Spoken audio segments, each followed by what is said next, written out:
What's up guys, welcome back to another Spy YouTube video. In today's video we're going to be going over the topic of overclocking and undervolting your graphics cards to get the best performance possible in your crypto mining. So just before we get into this video, I want to do a quick disclaimer. All of this is done at your own risk. There is no harm in overclocking or undervolting your graphics card if it is done properly. So with that guys, let's get straight on into the video. First of all, what is overclocking?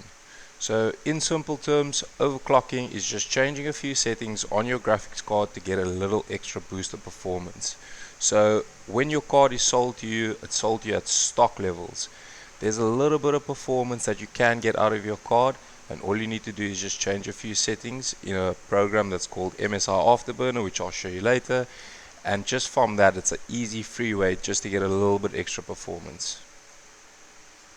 Why should you overclock your graphics card? Number one, you're leaving performance on the table. Remember, these GPUs cost quite a bit of money, so there's no point in leaving that extra bit of performance laying on the table when it's there for free. Number two, in terms of gaming, you're looking at getting extra frames per second. And then in terms of mining, you have a potential to get an extra hash rate. What is undervolting though? Undervolting is limiting the amount of voltage that your GPU is allowed to draw from your power supply. This is shown in a percentage. So that means, let's say for instance your power limit is at 70%. That means that your GPU will only be allowed to pull 70% of its total power draw. So for example, if your GPU's TDP is 150 watts and your power limit is 70%, that means that your card will only be allowed to pull 105 watts. So why should you undervolt your card? Number one, you get better temperatures on your cards. You guys will notice that because you're not pushing your card as hard, the temperatures will come down a little bit, and that's always good for your card. Number two, efficiency. By undervolting your card, you are lowering your power consumption on the card. You guys need to remember that in mining, one of your most expensive things, or one of the most expensive things that you will be paying for, is going to be your electricity. So if you can save anywhere on your power costs, you might as well. Then number three, in some cases it can give you better performance. The way your graphics card works is, once it hits a certain temperature, it will stop pushing itself as hard to protect itself. So if you are running lower temperatures, that means that your card can push for a longer period of time. So guys, what I've done is I've set up a simple 3-card RTX 3060 rig in another room. What I'm going to do is I'm going to run those cards at stock, have them mined for about 10 minutes so that we can have a baseline of our performance when the cards are stock. And then what I'm going to do after that is overclock the card, undervolt it, so that we can see what our numbers look like afterwards.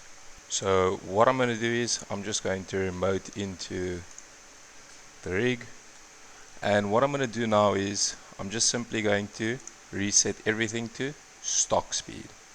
So we can see at the moment the card is in mining, our power limit is at 100%, our core clock is at 0, our memory clock is at 0 as well as our fan speed.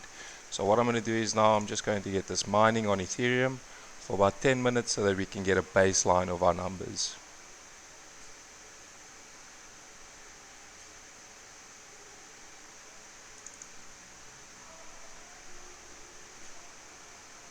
So you guys will see the mine is just busy building up the DAG.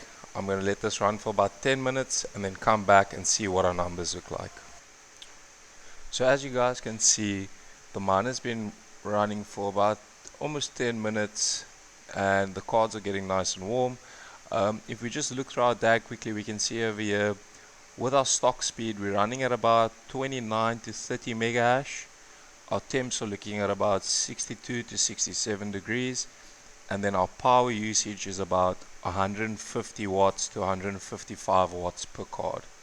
So what I'm going to do now is I'm going to apply our overclock, apply our undervolt, let the miner run for another 10 minutes, and then we'll come back and see what kind of performance did we gain.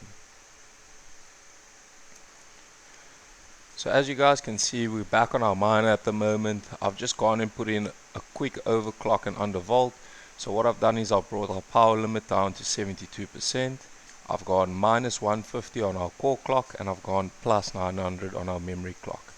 If we come over to the left over here to the command window, we can see our three cards are running at about 32 to 33 mega hash. Our temps are at about 48 to 52 C, and then we're pulling about 129 watts from each card. So just judging by that, you guys can see that we've actually increased our performance. Now going back to our slide, we can see that at stock our temps were about 63 to 68 degrees, our hash rate was about 28 to 30 mega hash per card, and our total power draw was plus minus 440 watts. Once we applied our undervolt and overclock, our temps were about plus minus 55 degrees, our hash rate went up to about 33 to 34 mega hash per card, and now our total power draw is plus minus 385 watts. So as you guys can see, just by doing that quick and easy overclock and undervolt, we've actually increased the performance of this little 3-card rig. So with that guys, we've come to the end of our video. If you guys have any questions on anything I've discussed today, or if you guys have any ideas that you'd like to see on the channel, please drop them down below in the comment section. And as always, please don't forget to like and subscribe.